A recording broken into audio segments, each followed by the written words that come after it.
하겠습니다. 창세기 5장 1절에서 32절 말씀입니다. 창세기 5장 말씀 전체 말씀 같이 함께 봉독하겠습니다.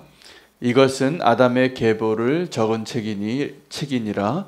하나님이 사람을 창조하실 때에 하나님의 모양대로 지으시되 남자와 여자를 창조하셨고 그들이 창조되던 날에 하나님이 그들에게 복을 주시고 그들의 이름을 사람이라 일컬으셨더라. 아담은 130세에 자기의 모양 곧 자기의 형상과 같은 아들을 낳아 이름을 셋이라 하였고 아담은 셋을 낳은 후 800년을 지내며 자녀들을 낳았으며 그는 930세를 살고 죽었더라. 셋은 105세에 에노스를 낳았고 에노스를 낳은 후 807년을 지내며 자녀들을 낳았으며 그는 912세를 살고 죽었더라. 에노스는 90세에 게난을 낳았고 게난을 낳은 후 815년을 지내며 자녀들을 낳았으며 그는 905세를 살고 죽었더라. 게난은 70세에 마할랄레를 낳았고 마할랄레를 낳은 후 840년을 지내며 자녀들을 낳았으며 그는 910세를 살고 죽었더라. 마할랄렐은 65세에 야렛을 낳았고 야렛을 낳은 후 830년을 지내며 자녀를 낳았으며 그는 895세를 살고 죽었더라. 야렛은 162세에 에녹을 낳았고 에녹을 낳은 후 800년을 지내며 자녀들을 낳았으며 그는 962세를 살고 죽었더라.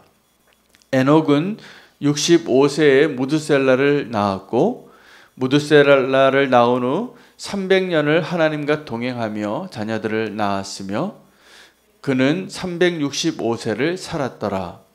에녹이 하나님과 동행하더니 하나님이 그를 데려가심으로 세상에 있지 아니하였더라. 무드셀라는 817세에 라멕을 낳았고 라멕을 낳은 후 782년을 지내며 자녀를 낳았으며 그는 969세를 살고 죽었더라. 라멕은 182세에 아들을 낳고 이름을 노아라 하여 이르되 여호와께서 땅을 저주하심으로 수고롭게 일하는 우리를 이 아들이 안위하리라 하였더라. 라멕은 노아를 낳은 후 595년을 지내며 자녀들을 낳았으며 그는 777세를 살고 죽었더라. 노아는 500세 된 후에 셈과 함과 야벳을 낳았더라. 아멘. 하나님의 말씀입니다. 오늘 창조의 기사를 다시 한번 시작하는 하나님의 그 기록의 목적을 발견하여야 할 것 같습니다. 왜냐하면 오늘 창세기 5장의 그 아담의 족보는 하나님의 창조하시면서 한 세대가 하나님의 심판으로 끝나는 한 세대의 기록의 전체적인 연대기이기도 합니다. 이때 등장하는 인물들이 다 몇 세에 누구를 낳았고 아들을 한 명 낳습니다. 믿음의 계보를 이어가는 한 사람이 있습니다. 그 이후에 자녀를 많이 낳지만 믿음의 계보를 낳은 한 사람 이후에 그의 인생의 모든 요약은 의미가 없어집니다. 언약의 계보의 관점에서는. 그리고 몇 세를 살다가 죽었더라 해요. 근데 오늘 그 본문에 많은 사람들의 이야기가 등장하지만 인물이 등장하지만 특별하게 죽음을 맞이한 사람 두 사람이 소개됩니다. 한 사람은 에녹이고 또 한 사람은 노아입니다. 이 두 사람이 서로 연결되어 있고 하나님의 그 심판과 깊은 연관을 가지고 소개되어지는 사람입니다. 죽음이 다릅니다. 한 사람은 하나님과 동행하다가 하나님이 그와 그 동행하는 것이 너무나 기뻐서 죽음을 맞이하지 아니하고 그를 데려가셨기 때문에 이 땅에 존재하지 아니하였더라입니다. 그리고 또 한 사람의 이름은 노아인데 그는 이 땅에 심판을 가져오는 사람이 됩니다. 심판을 준비하는 자입니다. 그래서 방주를 건설하고 그가 그 심판의 때를 살아서 그가 유일하게 살아남는 그의 가족들 외에 모두 다 진멸하게 되어져서 인류가 한번 그 종말을 맞이하는 기록의 연대기 가운데 오늘 하나님의 메시지를 발견할 수 있게 되기를 원합니다. 아담의 계보 가운데 아담의 우리가 알고 있는 적어도 3명의 아들의 이름을 알고 있습니다. 가인과 아벨과 셋인데 그 셋을 소개할 때 아담의 모양과 형상을 따라 아들을 낳았다라고 특별하게 그 다음부터는 그냥 그의 자손을 누구를 낳았다라고만 표현하지만 셋을 낳을 때는 자기의 3절입니다. 아담은 130세에 자기의 모양 곧 자기의 형상과 같은 아들을 낳아 이름을 셋이라 하였다라고 기록을 하고 있습니다. 이 표현이 익숙하시죠? 하나님이 아담을 창조하셨을 때에 하나님이 모양과 형상을 따라 우리의 모양과 형상을 따라 사람을 만들자라고 만드신 사람이 아담인데 그 아담이 자기의 모양과 형상을 따라 낳은 아들이 셋입니다. 하나님의 위로였고 선물이었던 사람이죠. 그리고 비로소 여호와를 예배하고 믿음의 계보가 어떻게 흘러가는지 우리가 발견할 수 있어야 됩니다. 수많은 가인과 아벨이 있지만 비참하게 허무하게 죽어간 의인도 존재하고 또 악의 모습으로 하나님을 떠나서 에덴 동편으로 가서 문명을 아무리 꽃피워도 하나님 없는 삶이 얼마나 고되고 힘든지 그가 얼마나 두려워하고 그 상처 가운데 살았는지를 이야기해주는 그런 삶을 살았습니다. 저와 여러분이 하나님의 놀라운 축복 가운데 믿음의 계보를 이어가는 그 언약의 한 사람 한 사람 되시기를 축복합니다. 우리가 그 믿음의 계보를 이어가기 위하여 다 우리의 자녀들이 축복받기를 원합니다. 어떤 분들은 그 우리의 자녀가 이 세상에서 축복받는 것을 원하는데 정말 축복은 믿음의 계보를 이어가는 자녀가 되게 하는 것입니다. 그것보다 더 큰 축복이 없습니다. 우리 자녀를 위해서 기도할 때 우리가 정말 그 믿음의 계보를 이어가는 그 자녀들이 다 되시기를 갈망하시죠? 여러분, 우리의 소망이 우리의 자녀가 이 땅에서 성공하고 부자되고 부유롭게 사는 것입니까? 아니면 구원받아서 그 언약의 계보를 잇는 아름다운 이름이 그 생명책에 기록이 되어지는 것입니까? 꼭 우리의 소망이 그 믿음의 계보를 이어가는 그 믿음의 소망으로 우리 자녀를 위하여 기도할 수 있게 되시기를 축복합니다. 룻기에 룻이 정말 축복의 사람이더라고요. 그 며느리 한 명으로 인하여 나오미의 가문이 다시 회복이 되어지는데 아름다운 이야기예요. 정말 사사기를 통해서 이렇게 아름다운 이야기가 없어요. 하나님의 사람들의 삶 가운데에서조차 아쉬움이 많아요. 사사시대라서, 왕이 없는 세대라서, 자기 소견에 옳은 대로 살아서 사사인데 삼손 같은 사사가 나타나는 거죠. 그 400년의 사사기의 역사 가운데 세월이 지나갈수록 점점 하나님의 기준에서는 멀어져가는 안타까운 이야기들이 많습니다. 사사가 어떻게 그렇게 여자를 좋아하고, 어떻게 그렇게 술을 좋아하고, 어떻게 그렇게 나실인인데 시체를 만지고, 그런데도 하나님이 그 사람 통해서 블레셋을 멸하고 이스라엘을 구원하시는 참 아슬아슬한 구원의 역사 가운데 진짜 사사기의 꽃은 이 룻기예요. 모든 것이 힘들게 살아가는 그 가운데 한 여인의 충성스러운 순종이 믿음의 계보를 이어가는 근거가 돼요. 서로를 축복하고 나오미가 룻을 축복합니다. 보아스가 룻을 축복합니다. 나오미가요, 그 두 여인, 두 과부가 함께 고향 땅으로 돌아와서 살 소망이 없는데 나는 늙어서 다시 결혼할 수 없지만 너는 다시 결혼해야 하지 않겠냐고, 그리고 보아스의 이불 밑으로 들어가라고 이렇게 시어머니가 부탁을 해요. 나오미는 그 보아스를 만나고 그의 발치 밑에 누워 있다가 보아스가 깜짝 놀라면서 이렇게 얘기합니다. 나는 당신이 현숙한 여자인 것을 안다고. 그리고 너의 인애가 처음보다 나중이 더 크구나. 여러분, 정말 룻과 같이 아름다운 삶을 살 수 있다면 하나님의 그 축복의 통로가 되고, 이 보아스가요, 그렇게 새벽 미명에 다시 룻을 돌려보내고 나서 나오미가 이런 의미심장한 말을 합니다. 그가 쉬지 않고 일하리니 우리는 기다리자고. 그리고 보아스가 그 기다림 가운데 무엇을 행하냐면 자기보다 더 먼저 기업 물을 권리가 있는 친족을 만납니다. 장로들 10명 불러놓고. 그리고 이야기해요. 당신이 먼저 권리가 있으니까 이 여인을 데려가라고. 이 사람이 처음에, 아무개라는 사람이 처음에 좋다고 그러다가 계산해 봅니다.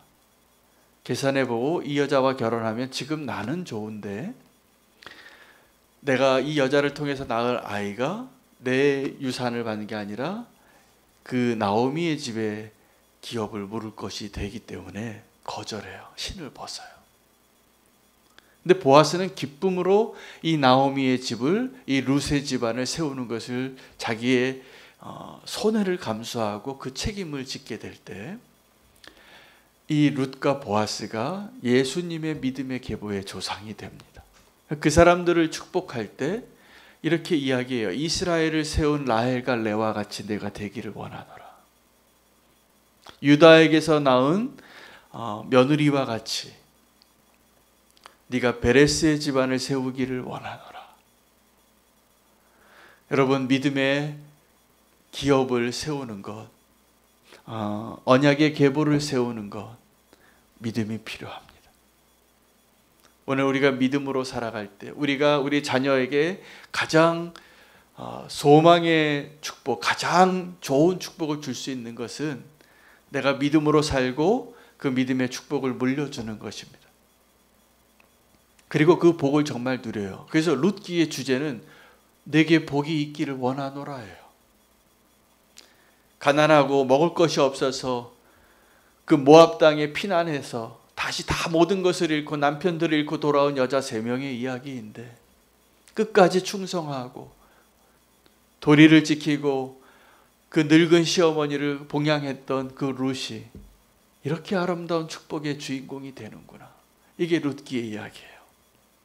이게 왜 축복이고 룻기 이야기가 이렇게 아름다우냐 하면 믿음의 계보를 이어가는데 그 룻기의 결론은 다윗으로 끝나요. 다윗의 증조 할머니가 되는 거예요. 여러분, 우리가 믿음으로 살고 내가 믿음으로 자녀를 잘 양육하게 될 때 우리가 보이지 않고 알 수 없는 놀라운 축복의 유산을 하나님이 약속하심을 믿으시기 바랍니다. 지금 이 땅에 우리가 잠깐 사는 인생 가운데 누리고 소유하고 성취하는 것과 비교할 수 없는 믿음의 유산을 우리가 오늘 소유하게 되시기를 바랍니다. 오늘 아담의 족보 가운데 우리가 주목해야 될 사람은 2사람입니다. 특별한 죽음을 맞이했고 의미를 부여하는 2사람의 이름이 에녹과 노아인데 동일 선상에 한 가지 하나님의 예언을 들었기 때문에요. 하나님의 심판입니다. 이 에녹이 아들을 낳는데 무두셀라를 낳습니다. 무두셀라라는 이름은 하나님의 심판이 임하리라 라는 뜻이에요. 그런데 이 무두셀라가 그 아담의 족보 가운데 가장 오래 삽니다. 그래서 인류 가운데 가장 오래 살았던 사람의 이름이 무두셀라예요. 969년을 삽니다. 근데 이 무두셀라가 그렇게 오래 살았다는 것 자체가 하나님의 은혜예요. 왜냐하면 이 무두셀라가 죽으면 심판이 임하리라 하거든요. 에녹이 그의 아들 무두셀라를 낳고 하나님과 동행하는 것을 시작합니다. 여러분, 우리가 하나님과 동행하는 일을 어떻게 하면 잘 동행할 수 있냐 하면요, 하나님의 심판을 날마다 아는 거예요. 오늘 하루를 사는 것이 하나님의 놀라운 선물이구나. 심판이 언제 올 줄 모르는데 오늘 하루를 내가 살아냈구나. 그 마음으로 사시면 주님과 동행이 가능할 겁니다. 그래서 주님과 동행하는 것을 가장 아름답게 경험하고 실천했던 사람 에녹을 하나님이 보시기에 그렇게 동행하는 에녹이 너무나 사랑스러운 거예요. 하루하루를 하나님의 선물로 살고 하루하루를 마지막 날처럼 사니까 에녹 되시기를 축복합니다. 오늘 우리가 하루를 마지막 날 같이 하루하루를 심판의 날을 생각하며 사는 사람이 주님과 동행하게 된다는 사실을 발견하셔야 됩니다. 더 미련 없이 오늘 하루를 사는 것만으로도 충분하고 감사하다. 그렇게 살았더니 하나님이 너무 사랑스러워서 나는 정말 너랑 더 동행하고 싶어서 데려가시는 거예요. 에녹은 평화로운 시대를 삽니다. 여러분, 그래서 우리가 사실은 에녹의 삶을 살겠습니까? 노아의 삶을 살겠습니까? 여러분, 어떤 거 택하시겠어요? 누구의 삶을 택하고 싶으십니까? 에녹의 삶을 택하시죠. 그렇죠? 우리가 주님과 동행한다 그러면 에녹처럼 동행하고 싶잖아요. 그렇죠? 그런데 정말 심판을 더 절박하게 생각한 사람은 에녹이에요. 에녹은 그 무드셀라를 보면서 날마다 심판을 받습니다. 어떤 목사님이 이 창세기를 강의하면서 책을 썼는데 아주 탁월하게 해석을 하셨어요. 이 무드셀라가 정말 병약한 아들이었을 것이다. 그래서 이 아들이 그날 죽을 것 같은 거예요, 날마다.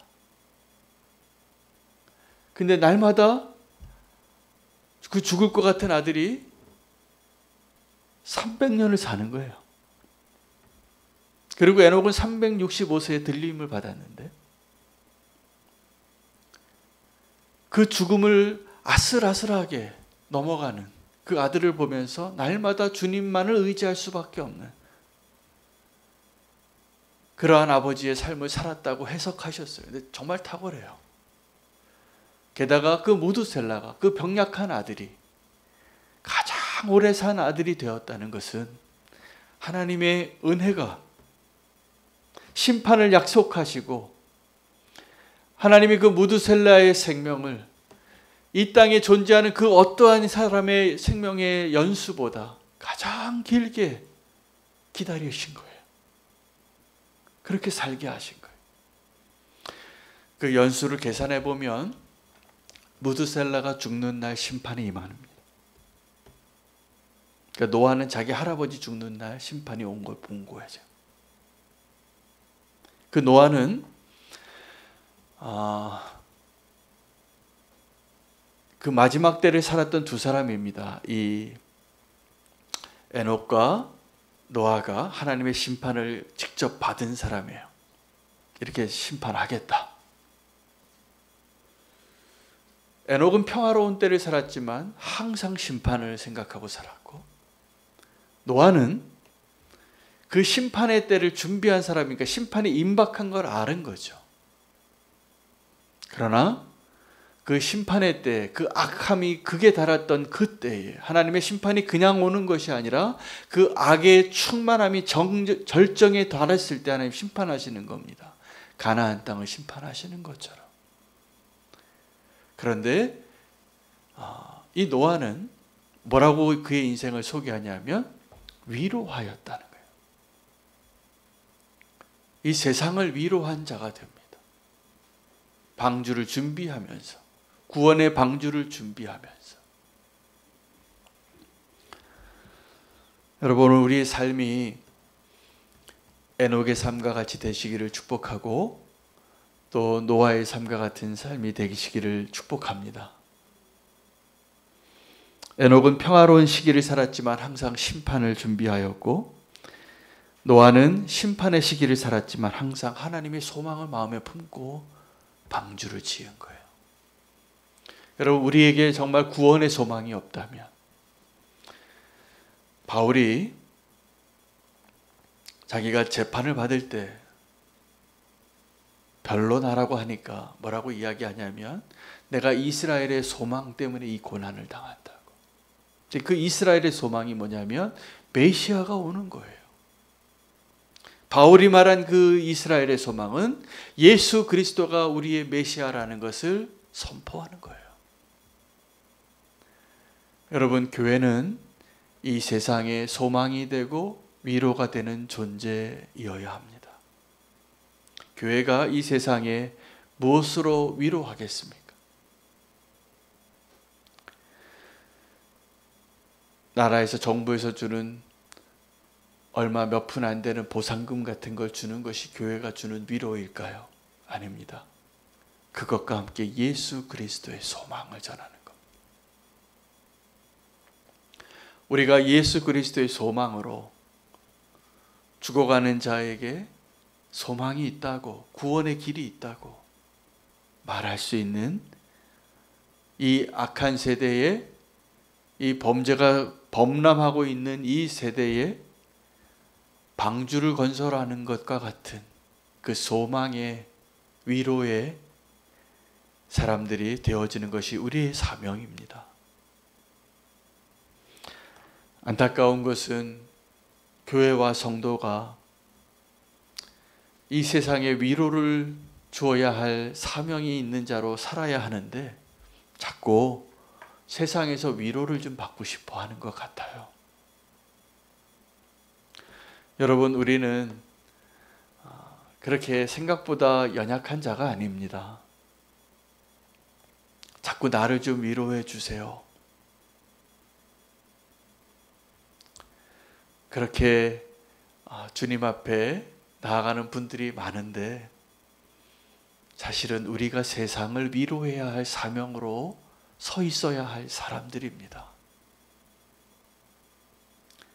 뭐가 문제냐 하면 우리가 세상에 위로를 주고 세상에 소망이 되어야 할 삶을 살아야 할 그 사명을 잊어버리게 되면 자꾸 세상의 위로를 원하고 사람의 위로를 원해요. 오늘 세상을 위로하는 자로 노아와 같이 소망의 사람이 되는 한 분 한 분 되시기를 축복합니다. 세상은 모르잖아요, 하나님을. 그럼 우리가 세상 사람들과 다른 그 모습으로 당신 이렇게 힘든데 어떻게 사냐고. 나는 예수 믿는 사람입니다. 나에게는 주님이 계십니다. 이 모습으로 살아낼 수 있다면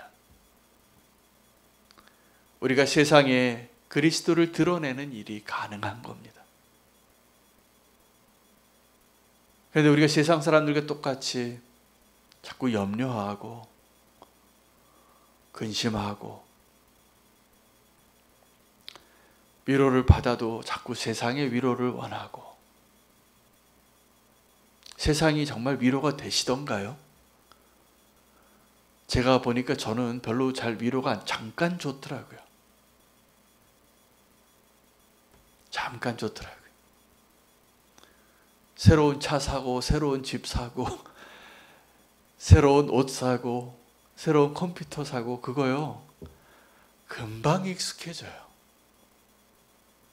별로 감동이 없어요. 더 좋은 거 원합니다. 자꾸 목마릅니다. 그거 위로 안 되는 겁니다. 우리 생명의 근원이 되시고 우리를 이렇게 사랑하시고 기다리시고 축복하시는 하나님을 기대하십시오. 오늘 그 하나님께서 우리를 위로하시고 소망이 없는 이 세상에 참된 소망의 증인으로 우리를 부르시고 보내시고 계십니다. 오늘 언약의 계보를 이어가는 그 한 사람 되셔서 오늘 두 사람 기억하시고, 에녹과 노아입니다. 심판의 때를 살았던 두 사람입니다. 우리랑 똑같아요.